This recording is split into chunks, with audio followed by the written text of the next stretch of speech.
Wait, so to call Eos chips instead of burrito, tortito, tortilla, natsui, guac, avocado, enchilada, hop de border, poco loco, el chapo, polo, locos, cruces? Un poco de cringe no es así.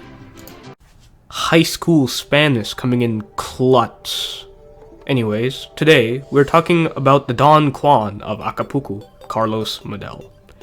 Known to many as the realist, he's a bit of a fan favorite because he gave Gaolang Wangzawat one hell of a debut in Kengen Omega, giving the fan favorite his second consecutive loss within the underworld.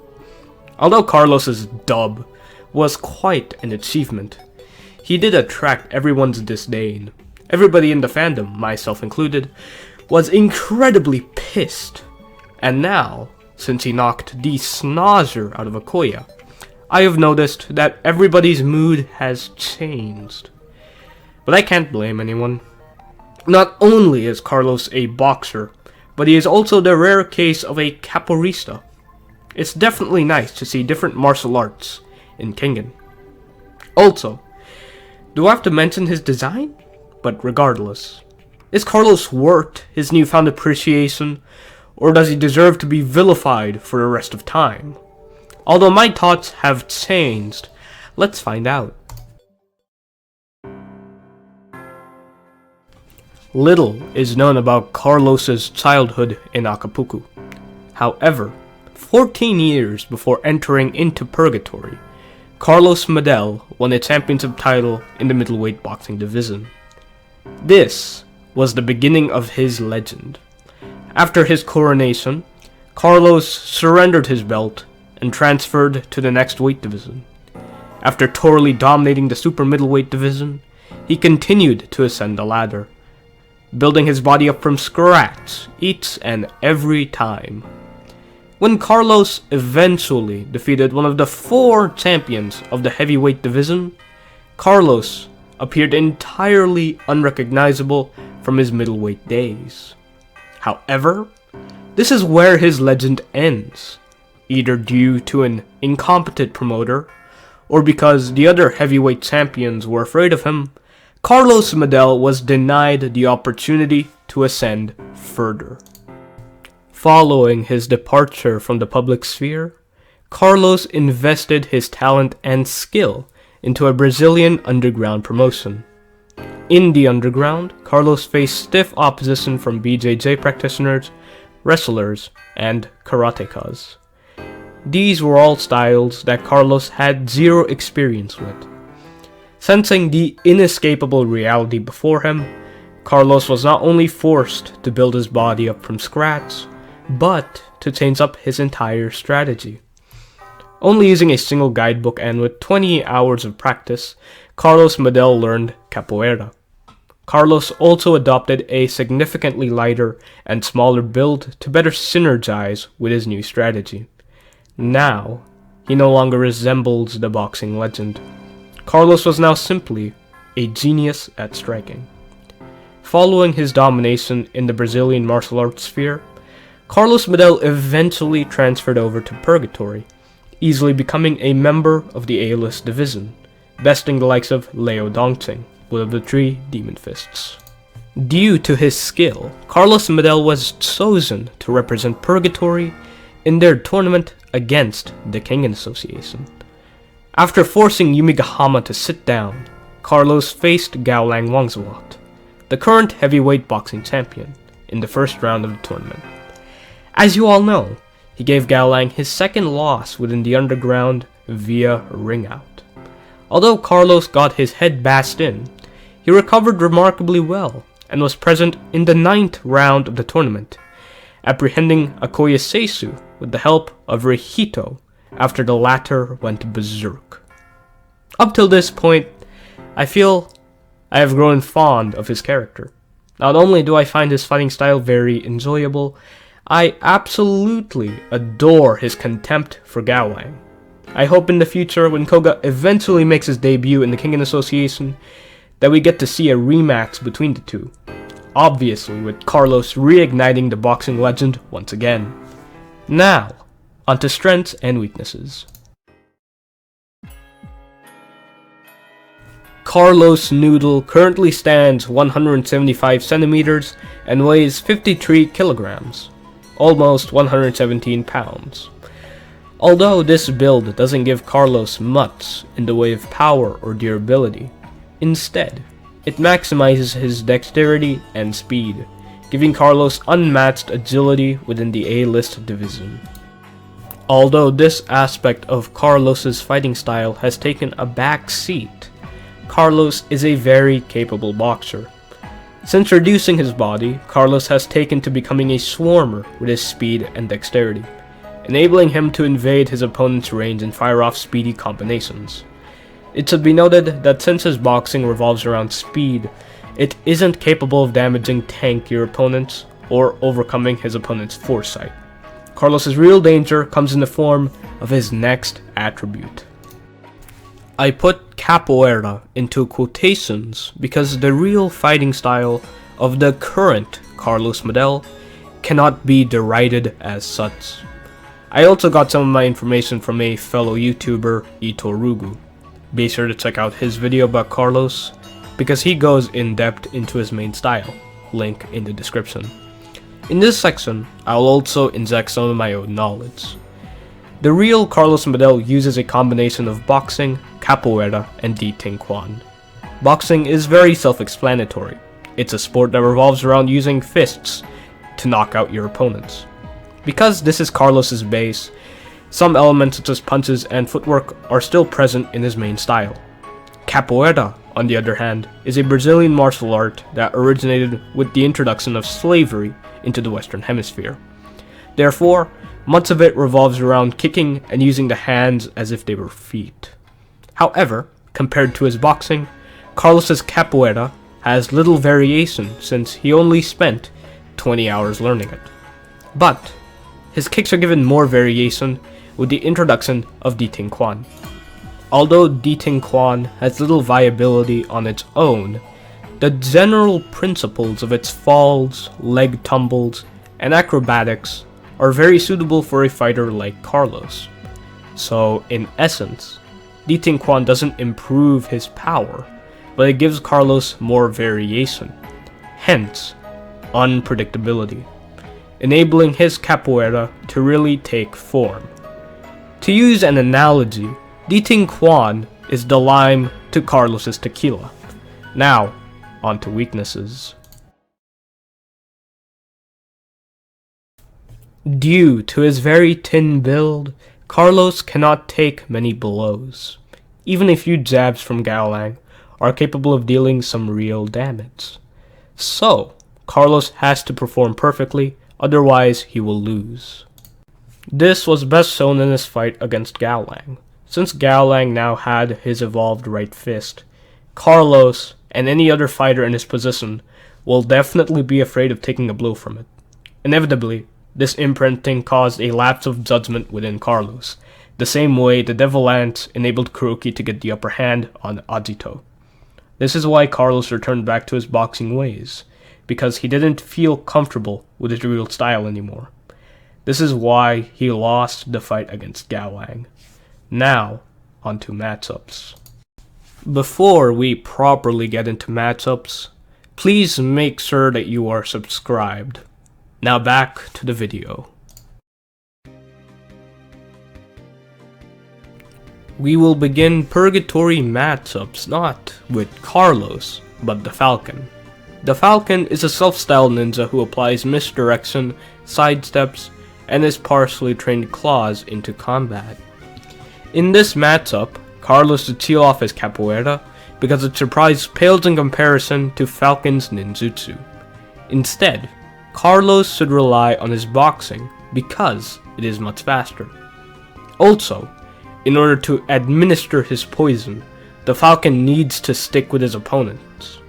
But if he is facing Carlos the boxer, it would be very difficult to pin him like he did to Rehito.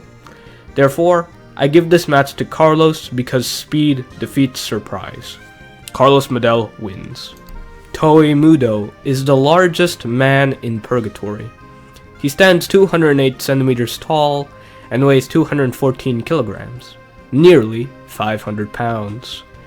In both durability and raw power, not many people within the A-list division can compare. In this matchup, Carlos Medel's boxing ain't gonna mean squat, and should instead rely upon his capoeira. But even then, Toei Muto can either go limp or just redirect the kicks entirely. Therefore, Carlos has 0 ways to damage him, and Toei will eventually catch Carlos lacking. Carlos Medel loses. Yumigahama the monkey is a traitor. Yumigahama has a wide arsenal of weapon-like attacks and has a wide range to utilize them. It should be noted that Yumigahama has poor grappling skill, is weak to soft power, and has poor short-range coverage. The traditional boxing triangle is very applicable.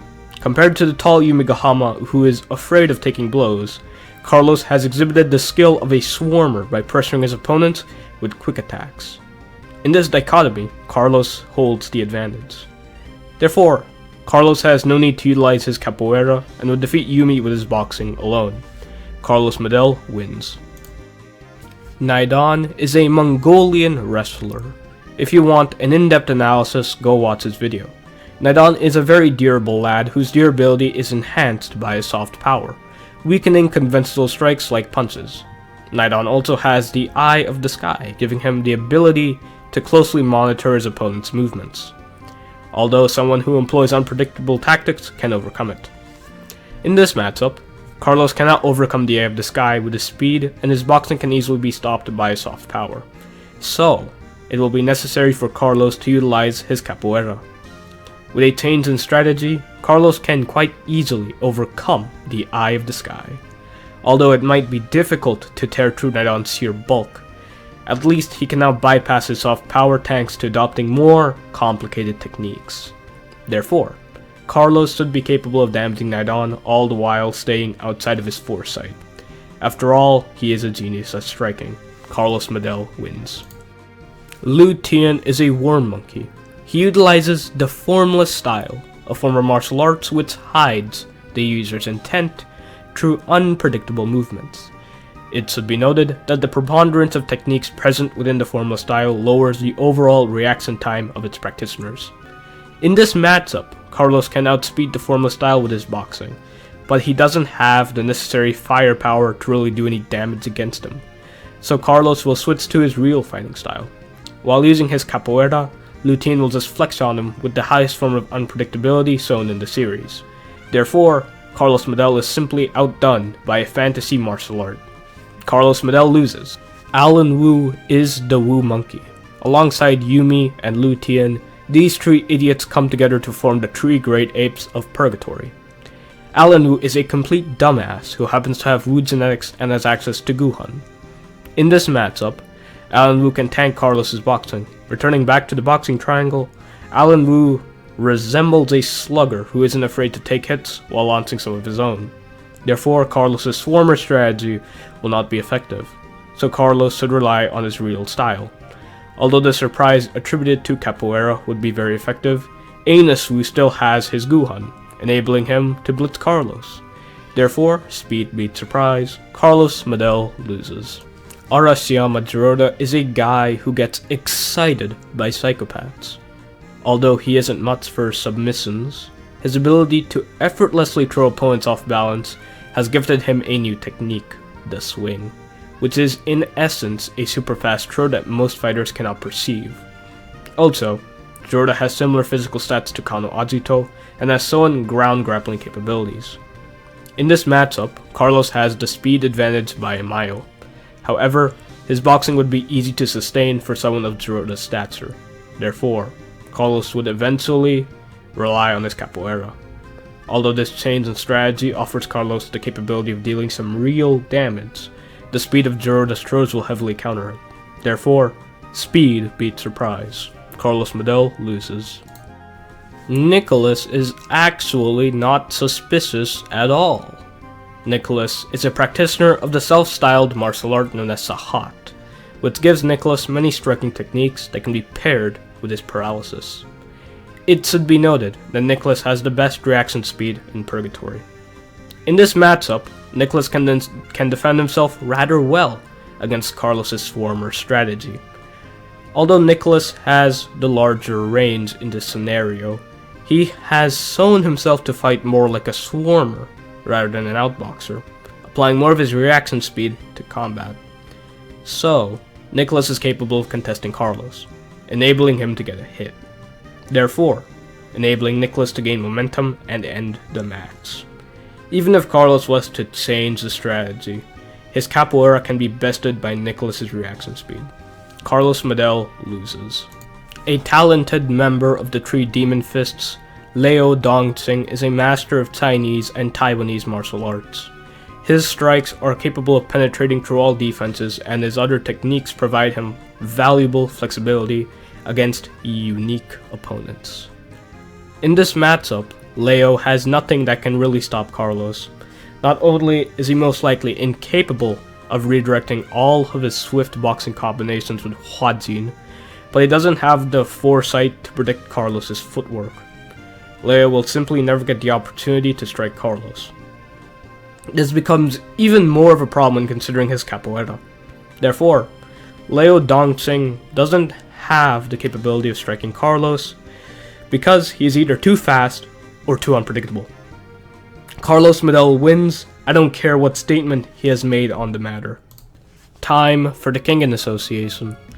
Considering Carlos Medel's attributes and the general pattern in this series regarding skilled fighters, he will face opponents from the second and third rounds of the Kengen Annihilation Tournament.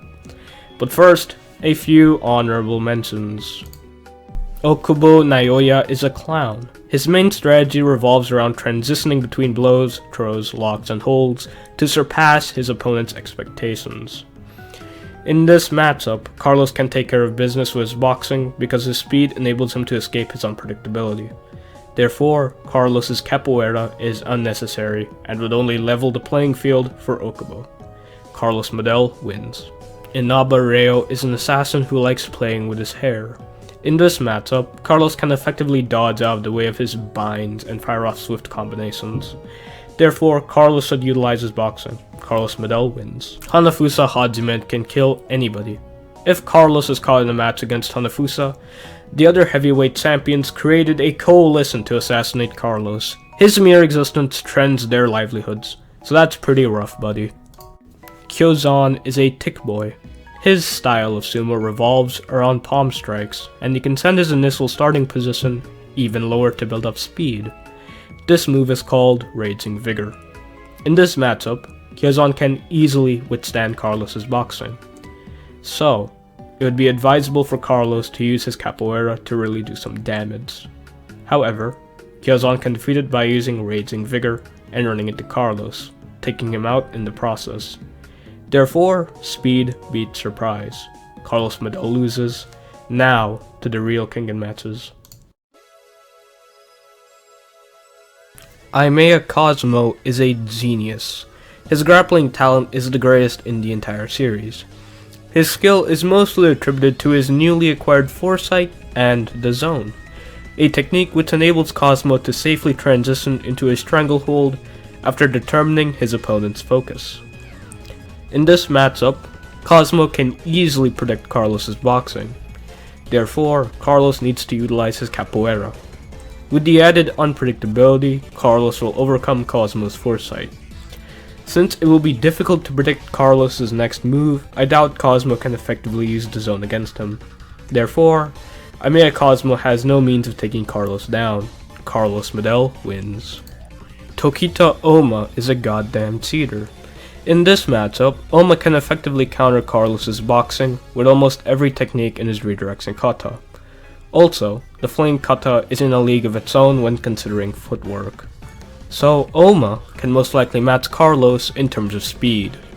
So, Carlos should use his capoeira.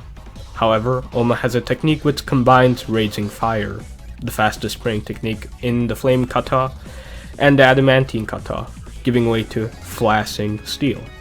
With this technique, Oma can defeat Carlos's capoeira. Therefore, Oma is well within his means of putting Carlos down without using any of his greatest techniques. Carlos Medel loses. Muteba Gazinga has drip and some of the most lethal techniques in the entire series. In this matchup, Carlos shouldn't use his capoeira because Muteba is an excellent example of a surprise fighter. Instead, Carlos is well within his means of blitzing Muteba with his boxing alone. Therefore, speed defeats surprise, Carlos Medel wins. Wakatsuki Takeshi is kinda dumb. In this matchup, Carlos is incapable of damaging Wakatsuki due to his genetic composition. Carlos will need to pull out his kicks if he wants to do some real damage. However, Wakatsuki's full contact karate relies on speed and is enhanced by his raw power. Therefore, not only does speed defeat unpredictability, but Carlos gets dumpstered by sheer physique. Carlos Medel loses. Mikazuchi is the fastest man alive. In this matchup, Carlos cannot match Mikazuchi's speed with his boxing. Even if Carlos was to switch to capoeira, Mikazuchi's lightning flask encountered heavily. Therefore, Carlos has no means of surviving. Carlos Medel loses. Kuroki Gensei is kind of insane. In this matchup, Kuroki can easily check Carlos's boxing with his motionless foresight, and his capoeira can be checked by his pre-initiative. All that is left is for Carlos to get struck by either a Devil Lance or any of Kuroki's organ-disrupting combinations, and Carlos is out cold. Therefore, Kuroki has all the right solutions. Carlos Medel loses. Hatsumi-sen is the weirdest fighter to ever exist, because he drills a hole right through compatibility. Hatsumi can dodge strikes from a faster and more serious Kano Ajito with ease. His two ways of defeating opponents is to grab them by the wrist and deliver the triple strike combination, or to initiate the star drop. In this matchup, Hatsumi can easily dodge all of Carlos's strikes. Hatsumi can choose to end the match by grabbing Carlos's wrists and throwing this triple strike combination, or he can find an opening to use star drop.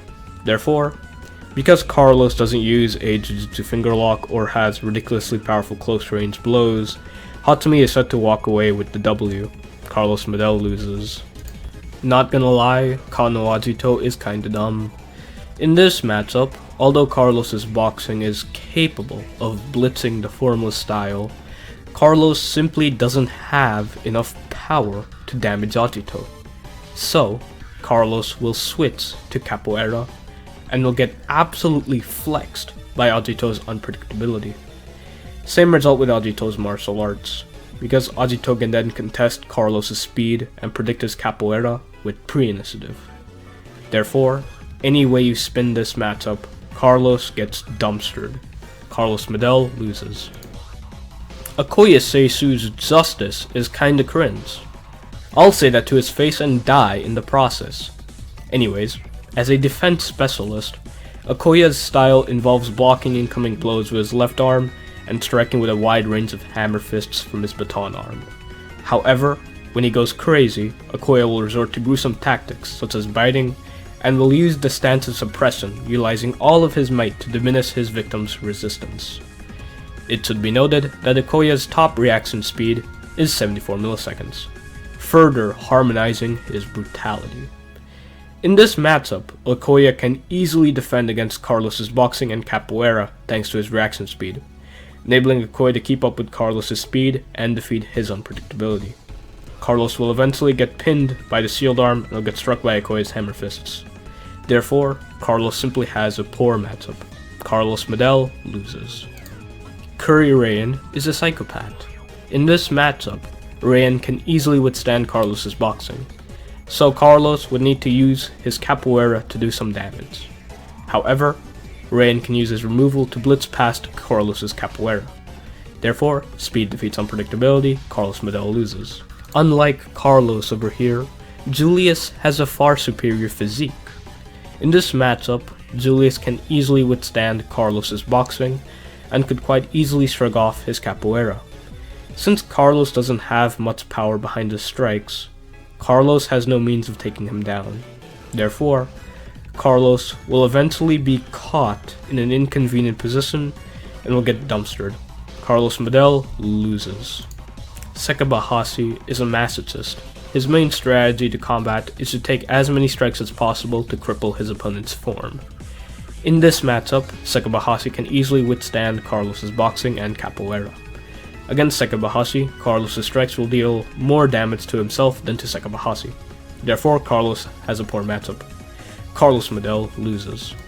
Urazuka Sawpang has the toughest skeleton in the entire series, giving him the capability of taking comically large amounts of punishment. In this matchup, Sawpang can easily shrug off Carlos' boxing, so he would have to use his capoeira. However, due to Sawpang's kamikaze fighting style, the added unpredictability shouldn't stop him from tagging Carlos. Therefore, not only is Sawpang a tough boy, but speed defeats unpredictability. Carlos Medel loses. Kiryu Setsuna reminds me to take a haircut. Kiryu is the last practitioner of the Koei style.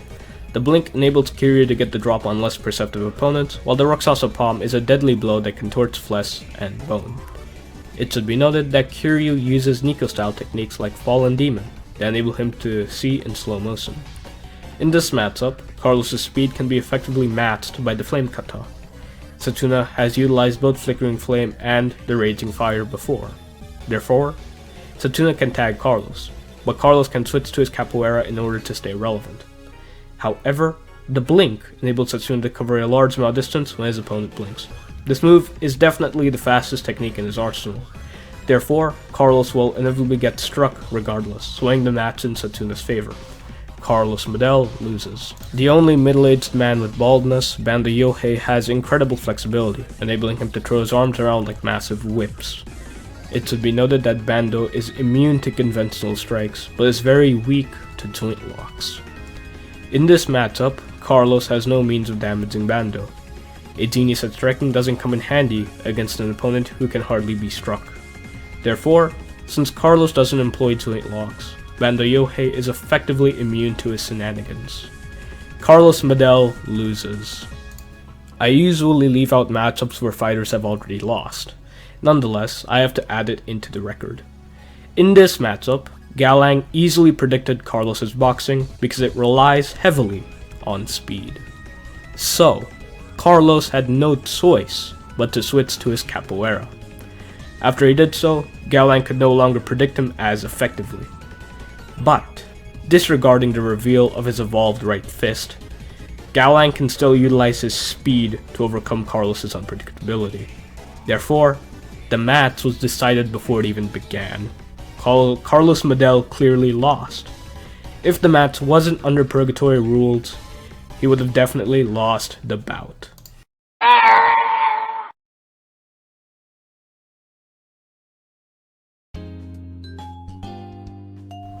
Carlos Medel is a mess.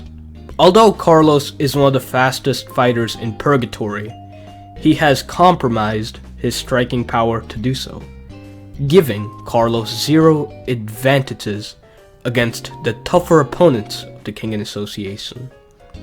Also, if speed and unpredictability are your greatest assets, there are lots of fighters who fulfill either of those roles better than you. Mikazuchi is the top dog when it comes to straightforward speed, whereas Lutien exhibits the most unpredictable version of the formula style. Being a far worse iteration of both of these strategies, Carlos inherits the weaknesses of both of them while inheriting few benefits. For improvements, Carlos needs to specialize into either of his two styles. I believe Carlos has caught on to this problem with his recent monologue about sealing away his capoeira and increasing his striking power. I am very certain that Carlos is trying to enhance his boxing. This excites me a lot because Carlos will show us the boxing that struck fear into the World Heavyweight Champions. And when that day eventually comes, Carlos will definitely join that top echelon of fighters. I am sure that Carlos will be expanded upon in the future.